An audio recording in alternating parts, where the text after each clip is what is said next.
kung hindi ka interesado, mahirap siyang pag-aralan, right? Sa lahat naman ng bagay. I think sa lahat ng bagay pwede natin itong i-apply. Kung hindi ka interesado sa isang bagay, I don't think na matututunan mo siya. Guys, welcome back to another episode of Mindset Vibe. Kasama ko si Mark ngayon. And nandito kami sa St. Eustache Flea Market. Boy. And first time namin dito. First time ko si Mark ata nakapunta ka na dito, no? Second time. This is your second time. 9 AM yung opening, but nandito na kami ng 8:30. Kasi balak namin pumunta ng maaga just to see it first before magsiratingan lahat ng tao. Pero parang open na sila. Parang late na nga ata kami kasi may mga nakaset up ng ibang tent. And sobrang dami. Tignan natin kung anong mahanap natin dito. Meron ko bang specific na ano? Walang specific. Kung anong makita lang natin na profitable. So anything, kahit toys? Kahit toys, bro.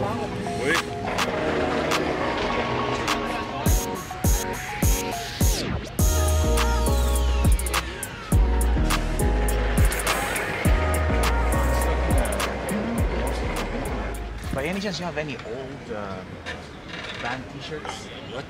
Old vintage ones? Yeah, Cool. it's time. Showing some old vintage Rolling Stone and all that. You have any old clothes? Old vintage? Yeah, I do. Maybe you never heard of him. No, not really. LeBron James? Yeah, I guess you never heard of him. I don't think you care for that.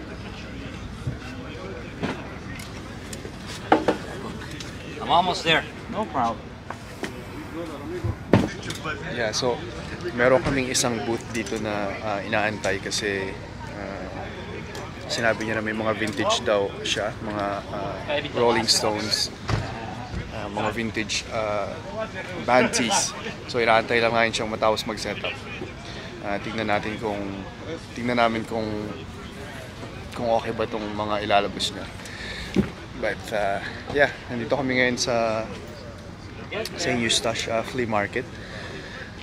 And kasama ko si Mark. Sobrang dahil, hindi namin alam kung saan kami magsisimula kasi it's full. Like, parang parking lot tapos sobrang daming booth. Punong-puno ng ng kung ano-ano.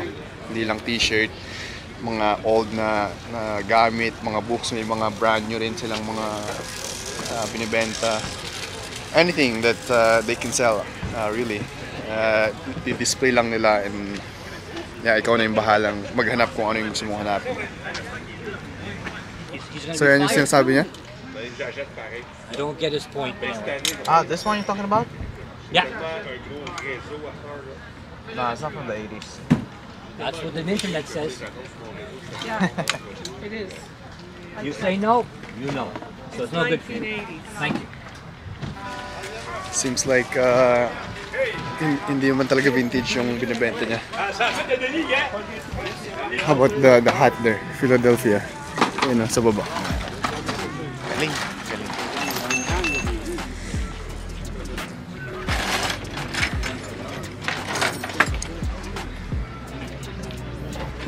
Philadelphia Flyers.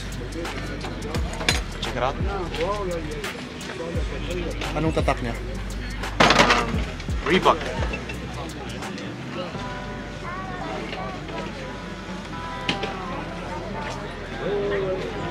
Do you have some vintage stuff? Vintage clothing? All these t-shirts? What do you want? And I got just put the hats in. Okay, gotcha. Sorry.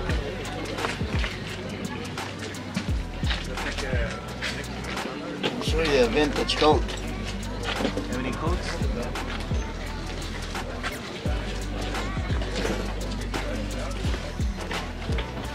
Bro, lumang-luma to. Sobrang luma.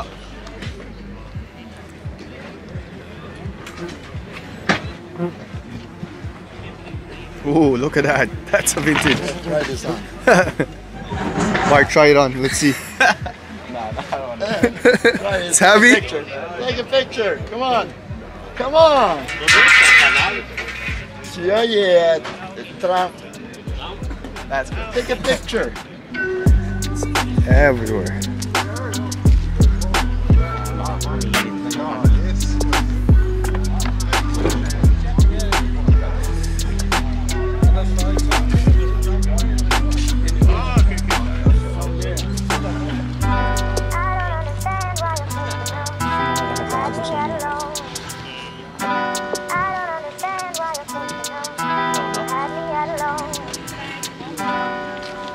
Solomon. I know the brand. Maganda yung brand na yan. Mahal din. Mamahalin. Ano? Ito yung ano. Yung nakaputi. Ano mo? Nó cũng phải 5 đồng. Excusez-moi, monsieur. Ça, c'est combien? Les bottes de ski sont combien? 25.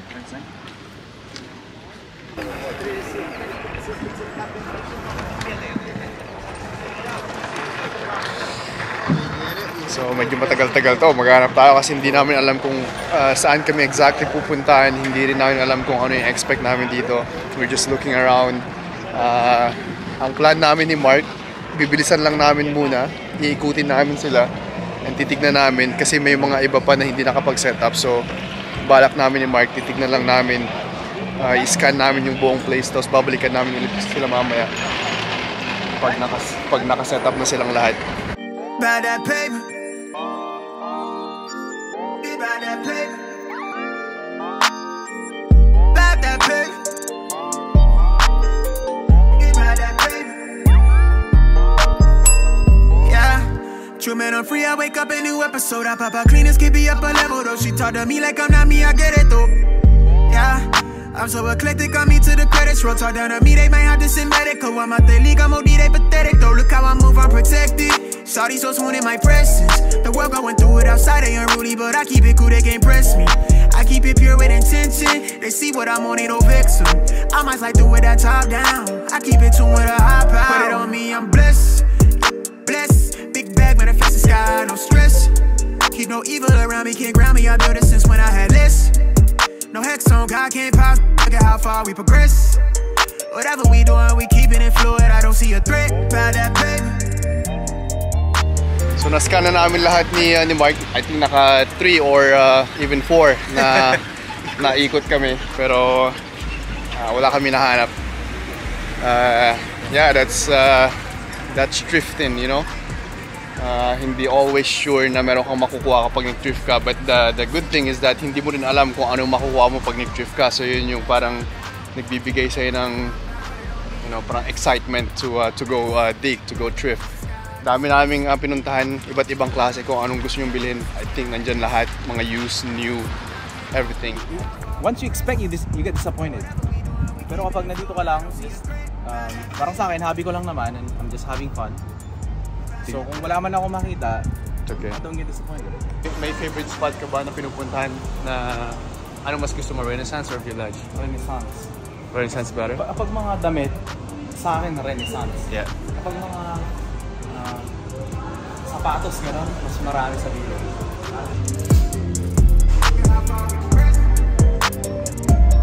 Yan ang thrifting, kailangan mo silang isa-isahin and tignan kung ano yung mahanap mo.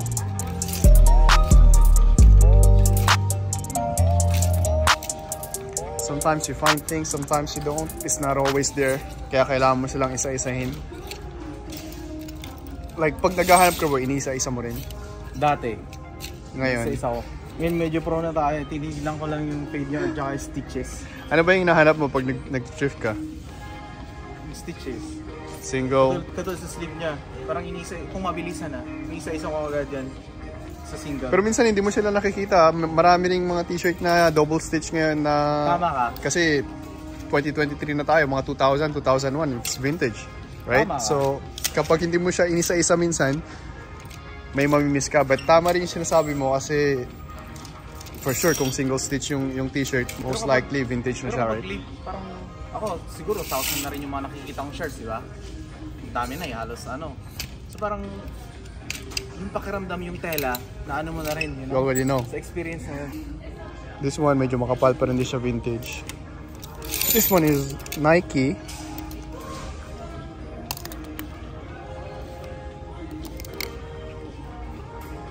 $5. It's nice. Pero hindi sa vintage dahil if you check yung tag niya, it's a newer tag kasi naka-print na lang siya. Usually may tag sila dito, yung mga vintage. But this one is good. For $5. Nike shirt.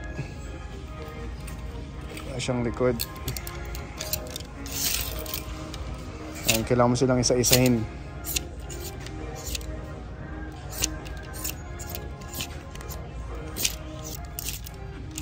It's another Nike shirt for $5, but again, new siya, hindi siya vintage.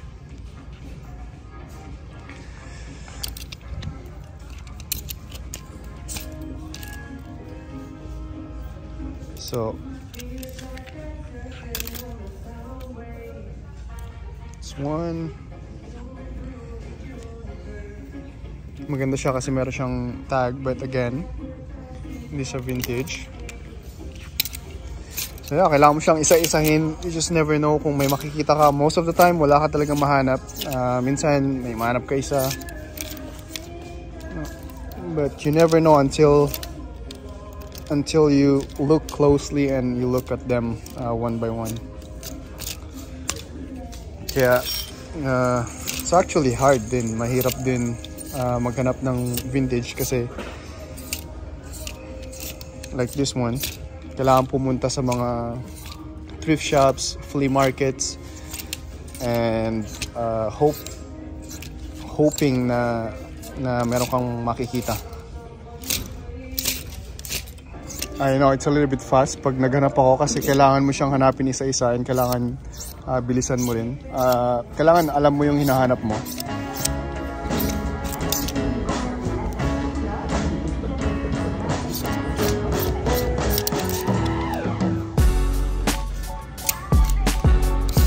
Champion,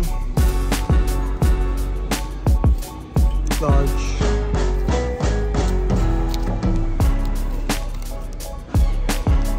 $8.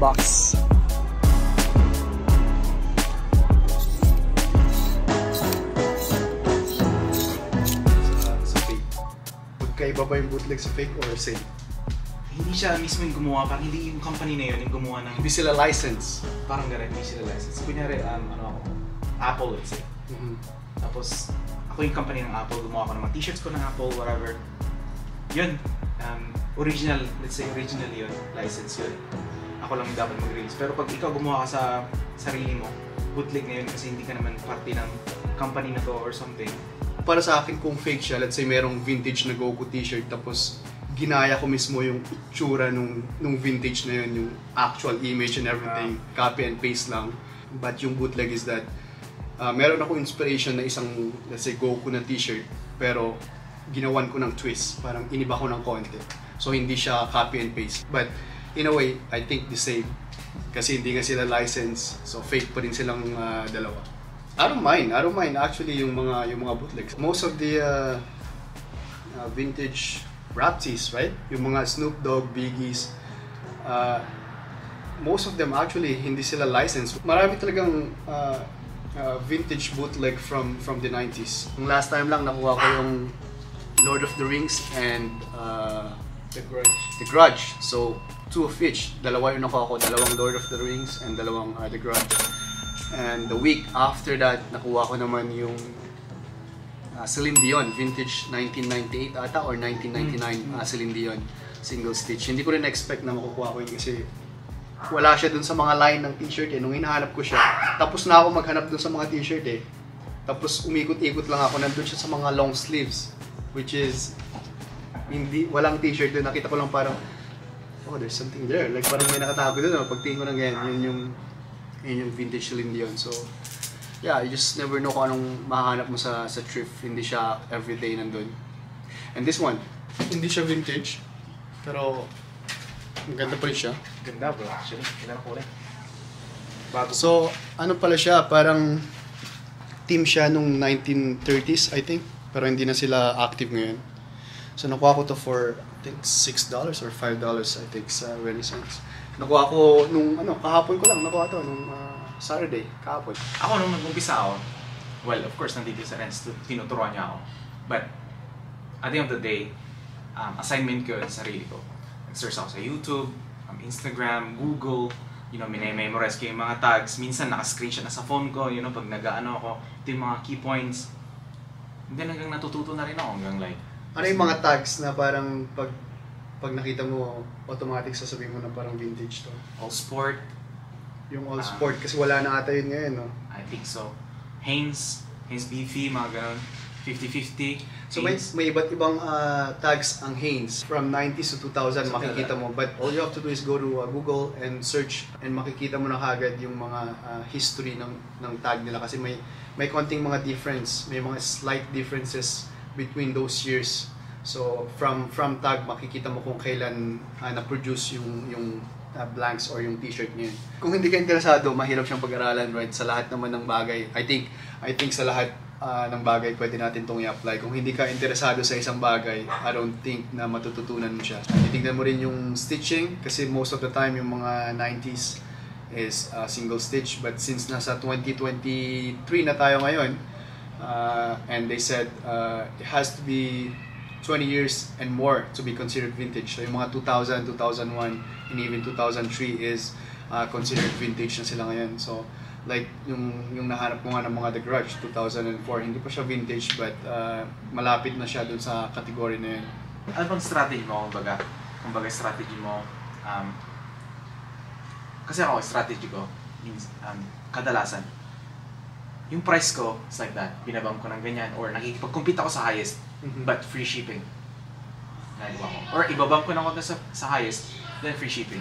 Most of my t-shirt, yung strategy ko is kung nabili ko siya ng gantong price and makikita ko yung market price is let's say 200 yung market price and kaya kong babaan sa 200, I always go down. Hindi ako nakikipag-compete dun sa 200 na market, dun sa peak na value. So lagi kong pinababa yung item ko.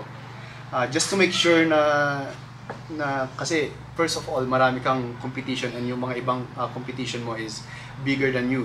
So mas nakikita ng public yung item nila minsan kasi matagal na sila sa platform na yun and mas na-view siya ng traffic dun sa kumbaga sa online nakikita ng mga tao. And para mapansin yung t-shirt ko, I think kailangan ko siyang babaan dun sa price nila. So yun yung strategy ko. Pero kung let's say 200 ko nabili yung t-shirt tapos 200 lang yung market niya, then at that point I would keep the shirt for now and see what's gonna happen in the future kung tataas ba siya or bababa. But yun yung nangyayari sa business. Yung mga item mo you have to hold for either for a better price or it's either you lose. You win some, you lose some. Hindi ka, sa business is not always winning. Business is always try to adapt, you know. Kailangan mong i-adapt yung nangyayari around you. Ang ganda kasi ng vintage kasi wala kang kapareho. Most of the time, pag sinuot mo yung isang t-shirt, parang hindi mo siya makikita sa store, wala kang pareho. Di ba, reseller ka rin ng sapatos dati? Mabili ka ng sapatos, magbibenta ka. Yun lang yung nakita ko sa dati. Paano ka nag-switch or paano mo na-add, saan mo yung vintage? Mga damit, clothing, vintage clothing? Ako naman, I'm always looking for something to sell. I think yun yung yun yung strong point ko, selling. Parang feeling ko kahit anong bagay, basta interesado ako dun sa bagay na yun, I think kaya ko siyang ibenta. Which is, interesado ako sa mga clothings and mga sneakers.